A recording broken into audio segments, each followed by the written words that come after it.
So in terms of solid gameplay, how would you rate it compared to obviously its most comparable game, Wipeout, in terms of how it plays? Is it better, worse, the same?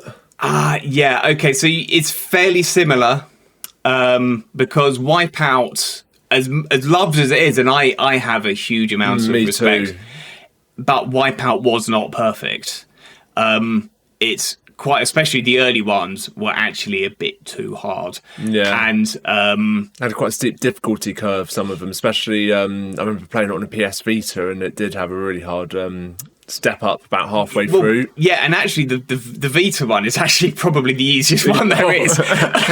So, but yeah, that does have quite a steep curve to it. And this, I would suggest, is probably a bit easier than Wipeout. It's harder than Mario Kart.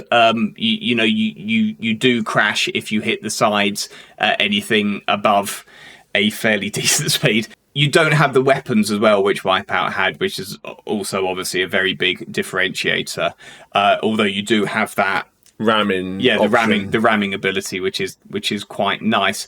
So I would say, in terms of comparisons, it's a bit swings and roundabouts. Really, there are some differences, but in terms of how it controls, I would say it probably controls just a little bit better than Wipeout ever So did. if you're a fan of Wipeout, you're likely going to enjoy this game. Completely, yeah. I mean, I would argue that is the core audience for this game. Anyone who liked Wipeout, who misses it, who can't believe that Sony were stupid enough to close down the developer that made it.